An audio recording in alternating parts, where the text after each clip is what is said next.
Most people grow up thinking that business is some kind of single, unified skill.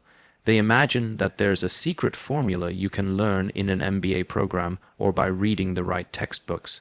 They believe that the word business refers to a defined subject like mathematics or chemistry with rules, laws, and theories you just need to memorize. But the truth is much simpler and also far more powerful. There's no actual skill called business. What we call business is really just the outcome of combining a set of smaller, more fundamental skills that can be learned, practiced, and mastered one at a time. Think of business like cooking. There isn't one skill called cooking. Instead, cooking is the combination of many skills: chopping vegetables, controlling heat, seasoning food, understanding timing, and plating dishes beautifully. If you master each of these individually, you become a good cook. If you neglect them, you can't cook, no matter how many recipes you memorize. In the same way, business is not a single skill, it's an orchestra of many different skills working together in harmony. For example, communication is one of the most basic components of business. If you can't explain your idea clearly, if you can't convince others to join your cause, if you can't sell your vision to customers or investors, then it doesn't matter how brilliant your product is, it will remain invisible. Communication is itself a lifelong skill. Some people master it through writing, others through speaking, some through storytelling or design. Whatever the form, communication is not business on its own, but without it, no business can survive. Then there's product sense. You need to understand what people actually want.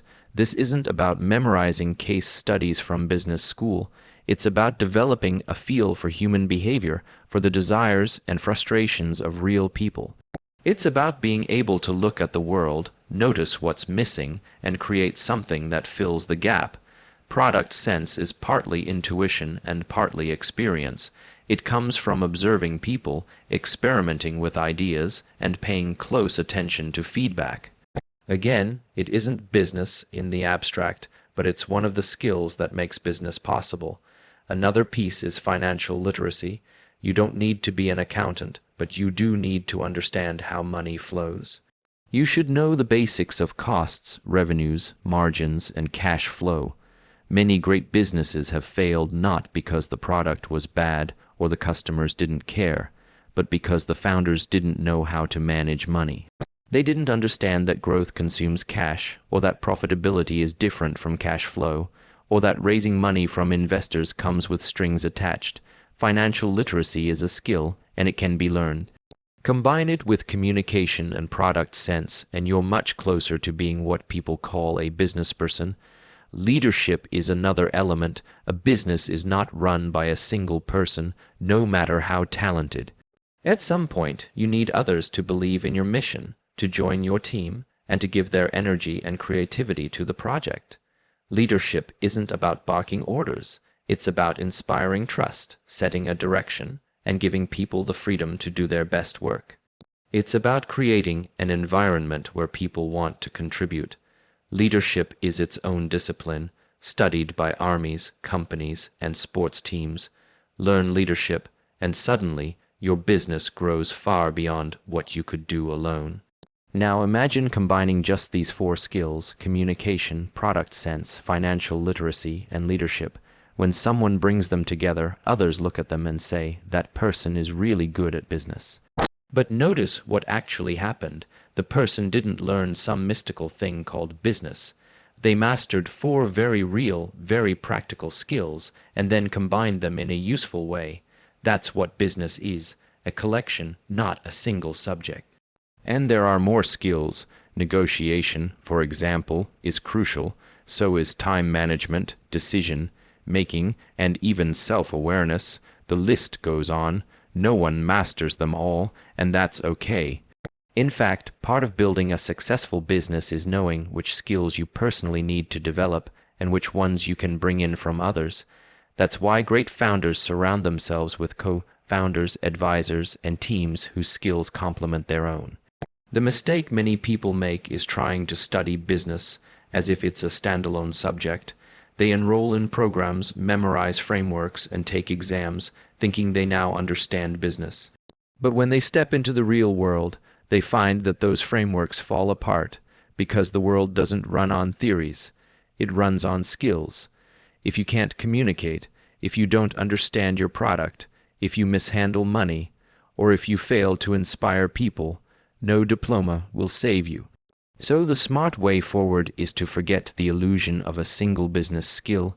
Instead, focus on acquiring the individual skills that actually create value in the world. Pick them up one at a time, practice them, and gradually layer them together. Over time, you'll find that people start calling you good at business. But what really happened is much simpler. You became good at combining skills that matter. That's why there is no actual skill called business, just a collection of smaller, sharper skills that, when woven together, create the appearance of one.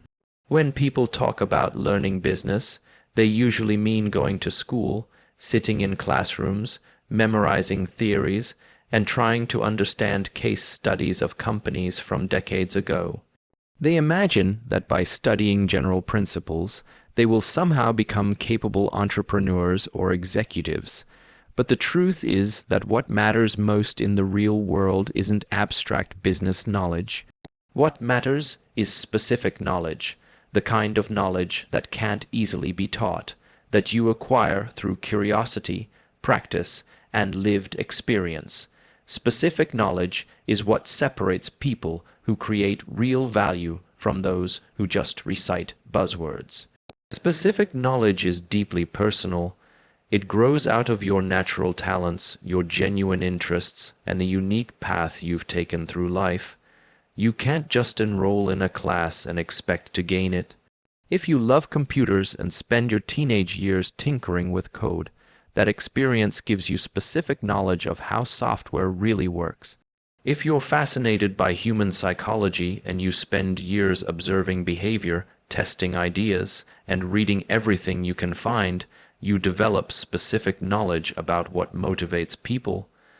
These things can't be replaced by a textbook summary. They are rooted in who you are and what you've done. Business schools often teach frameworks like SWOT analysis, Porter's 5 forces, or balance sheet management. These can be useful for describing companies on paper, but they don't actually give you an edge in building something new. Anyone can memorize those concepts, which means they don't differentiate you. Specific knowledge, on the other hand, does differentiate you. It's the knowledge that only you can bring to the table because it's tied to your unique experiences and insights. If you've spent 5 years working in the fashion industry, you'll know trends, customer behavior, and supply chain quirks that no generic business graduate could match. That's valuable. That's specific. The beauty of specific knowledge is that it doesn't feel like work when you're learning it. Because it's tied to your natural curiosity, you pursue it effortlessly. A child who spends hours drawing every day isn't forcing themselves. They're following their interests. Later, that passion can evolve into specific knowledge about design, storytelling, or visual communication. When you follow what genuinely fascinates you, you accumulate skills and insights that others can't easily copy. That's what makes them powerful in the marketplace. Another key aspect of specific knowledge is that it's often acquired through doing rather than studying.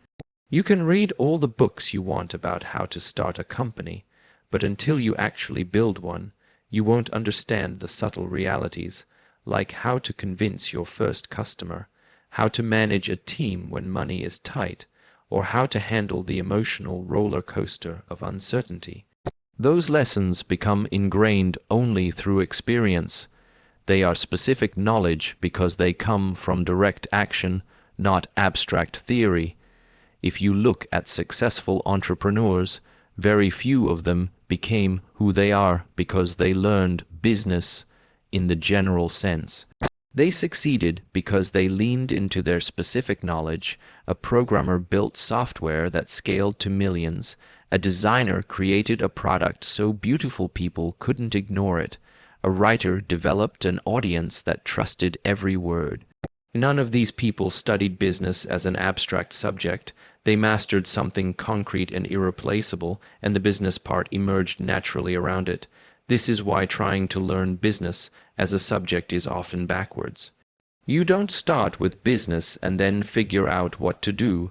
You start with specific knowledge: coding, design, sales, writing, engineering, biology, finance, whatever sparks your curiosity. And as you deepen that skill, opportunities to build businesses around it start to appear. The business is the byproduct, not the foundation. Specific knowledge also compounds over time. Because it's rooted in your personal interests, you're more likely to stick with it for decades.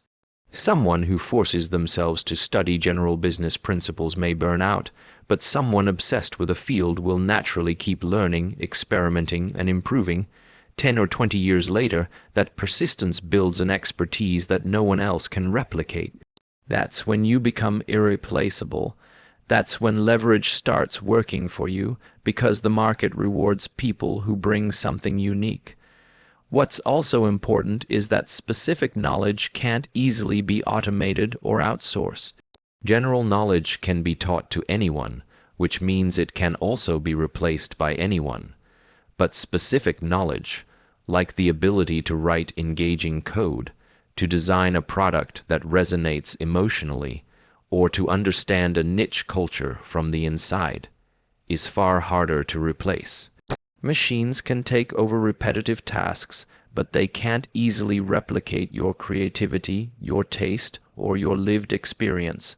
So instead of trying to learn business, the smarter path is to ask yourself, what do I already know better than most people? What am I naturally drawn to explore, even if nobody paid me for it? What have I experienced in my life that gives me insights others don't have? Lean into those areas, double down on them. That is your specific knowledge. When combined with judgment, reputation, and the right leverage, it will naturally evolve into opportunities that others will call business. In the end, business is just the container, the content is specific knowledge. If you have no specific knowledge, the container is empty. It doesn't matter how polished it looks. But if you fill it with something real, something uniquely yours, the business takes shape almost effortlessly. That's why the pursuit of specific knowledge is far more valuable than the pursuit of business in the abstract. When people talk about why some entrepreneurs succeed and others fail, they often point to intelligence, talent, or luck. They say the successful ones were smarter, faster, or born at the right time. But the deeper truth is that what separates great business people from the rest isn't raw intelligence or luck alone. It's judgment. Business, at its core, is nothing more than judgment applied over long stretches of time. Judgment is the ability to make the right call when the information is incomplete, the future is uncertain, and the stakes are high. Judgment isn't about knowing everything, no one does. It's about knowing what matters most, focusing on it, and ignoring the noise.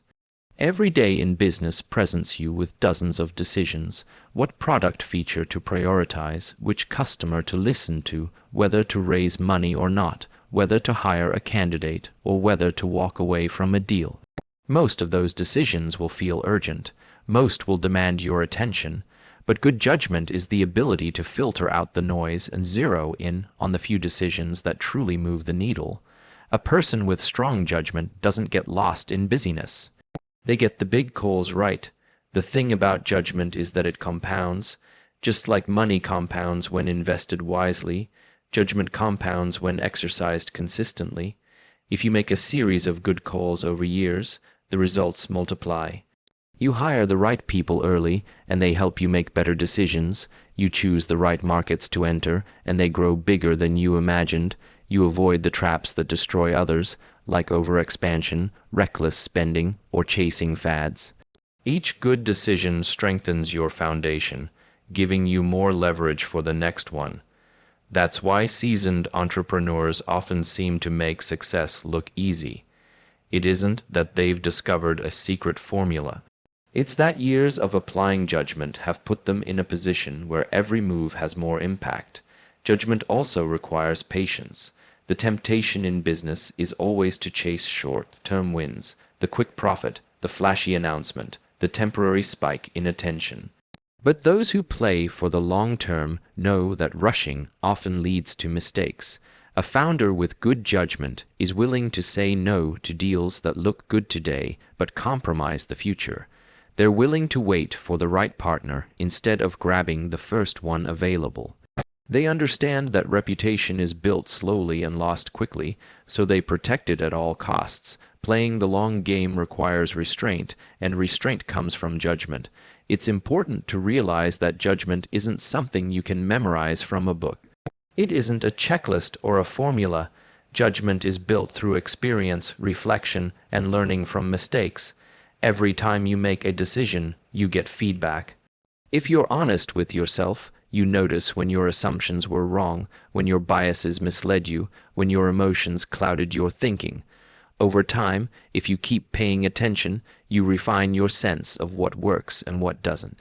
That refined sense, that intuition you can't quite explain, is judgment. One of the fastest ways to build judgment is to surround yourself with people who already have it. This is why who you work with matters so much. If you spend years with short-sighted, reactive people, you'll pick up their habits. If you spend years with patient, clear, thinking, long-term players, you'll absorb their way of seeing the world. Judgment is contagious. Watch how someone with experience approaches a problem, how they ask questions, how they test assumptions, how they wait before acting. You'll learn more from that than from any classroom. Judgment also depends on integrity. If you're dishonest, if you cut corners, if you make decisions based on what looks good instead of what's true, your judgment will be corrupted. You'll start optimizing for appearances instead of reality. In the short run, you might get away with it, but in the long run, reality always wins.